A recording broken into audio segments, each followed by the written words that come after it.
So moving on from plant milks, it's only natural to talk about coffee, tea, and caffeine. So you do not recommend coffee. I don't think you think there's a lot of health benefits in it. But for someone like me, being very transparent, who absolutely loves it, I feel like we met with an agreement on I can have 1 cup a day and there's no significant negatives with that. Is that true?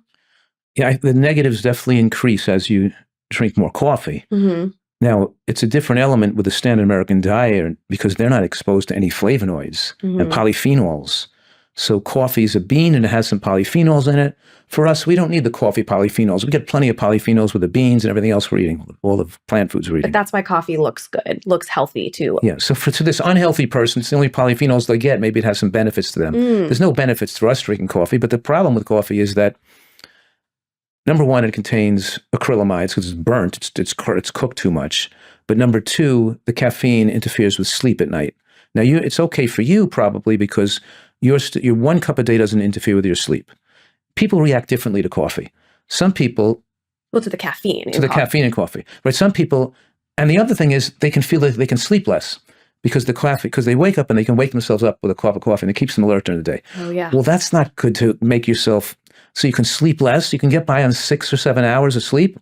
And if you didn't have the caffeine, you need 8 or 9 hours. Well, then you need 8 or 9 hours. You don't need 5 or 6 hours. If you need this, you use the coffee to get by with less sleep. Well, that's shortened your lifespan then. It's relying on a drug. It's relying on a drug instead of you needing sleep. Yeah. But if you're already getting your 8 hours a day and you're able to drink 1 cup a day and it's not interfering with your sleep at night, then fine. Okay. As long as you're not putting too much sweetener in the coffee. Right. Yeah. If I had a cup of coffee a couple times a year to taste your coffee or somebody else's coffee, it's like, that tastes good. It's a little bit sweet.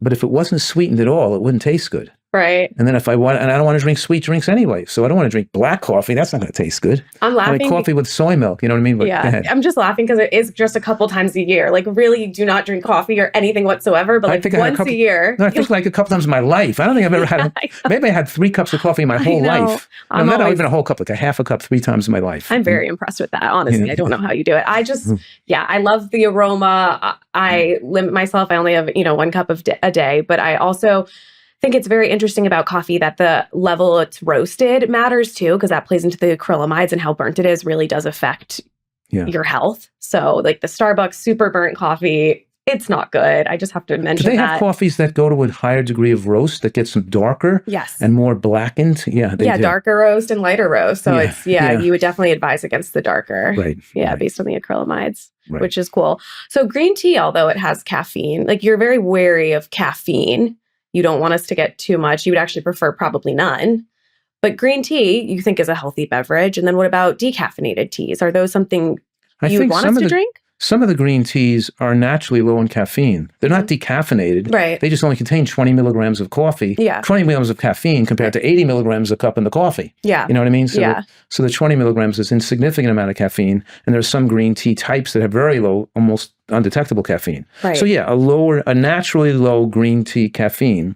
And then see if you want to have green tea, what would you sweeten it with? Or flavor it with the tea. Some people don't eat anything. Yeah. But your concern would be if you're adding honey, sugar, sweetener. Yes, right. Yeah. Green sugary liquids, right. Otherwise, though, the green tea in itself would be lifespan promoting. Correct.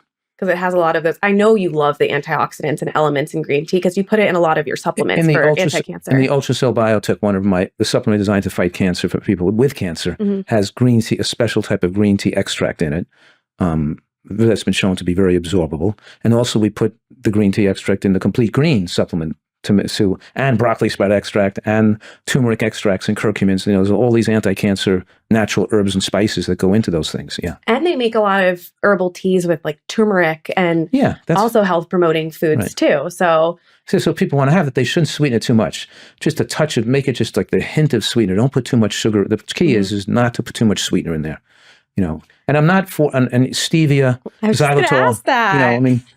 All these monk fruit, all these so-called healthy non-caloric sweeteners are still not healthy when you overdo it because it still stimulates the brain to crave sweets, and it still stimulates the axis between the gut and the brain, the connection between the gut and the brain to be triggering that unfavorable triggers for And artificial sweeteners are linked to increased risk of stroke, even without calories, by the way. So we're talking here about whatever sweetener you're using, even a relatively healthy sweetener like stevia or monk fruit, still just make it so you're using as little as possible, like a dropper, just so it's not to remove the bitterness, to make it palatable, but don't drink it so it's a sweet, sugary liquid. And that's for two reasons. You don't want our palates to adjust to needing those very, very sweet items, and then also what it does to our brain, which is correct. What does it do to our brain? Well, it perpetuates the desire to keep for sweets. It doesn't turn down the apostat, it turns it up. Correct.